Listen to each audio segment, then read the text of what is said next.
It was a good night for Scottish football. Dundee United came from behind twice to get a draw against Rapid Vienna in Austria. Hibernian put one foot into the playoff rounds of the Conference Europa League with a 2-0 away win against 10-man Partizan Belgrade.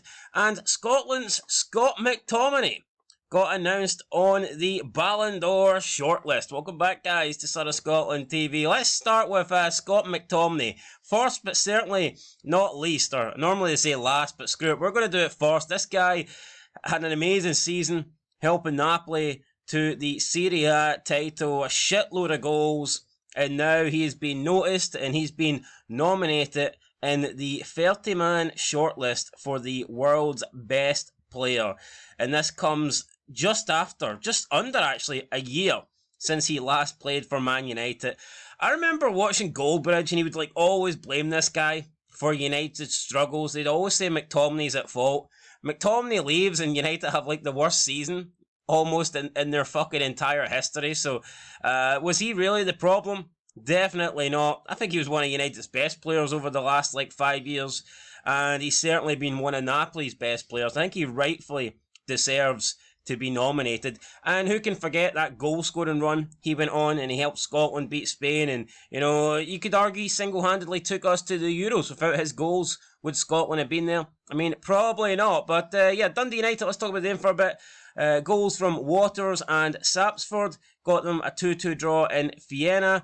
I thought they were under the cosh for most of the game, but you know what, they defended well enough. The goalkeeper had a couple of saves to make, and they took their chances at the other end, so you can't really ask for much more. Dundee United put in pretty much as good a performance, I think, as we could have hoped, and they've kept the tie alive and are arguably favourites now with home advantage in the second leg. So congratulations to them. They add to the coefficients as well. And let's talk about Hibernian then. So a Martin Boyle double. Honestly, this guy, massively underrated. You look at players in Scotland over the past 7-8 years, however long he's been there, and he really could have got that big move away. I know he went to Saudi Arabia, but nah, I feel like Boyle's certainly one of those players that could have moved on, whether it be to a championship team down south, or perhaps even a low-end Premier League team, or whether it be one of the old firm. Certainly feel like Martin Boyle's one of those players that could have got a move, and he's at the age now where he'll probably just see out his career at Hibernian. But even when you look at Celtic, for example, the champions, and their options, you can't tell me that Yang and Forrest are better than Boyle. And I'm not trying to sell one of Hibs' best players. I just think it's mental that he's not been looked at more serious by especially the clubs in Scotland that have got proof and have seen up close and personal just how good he can be. But yeah, he got the 2 goals tonight. One in the first half, one in the second half. Penalty sealed the deal. Are Hibs through? I mean, we'll have to wait and see, but either way, it's a win for the coefficient.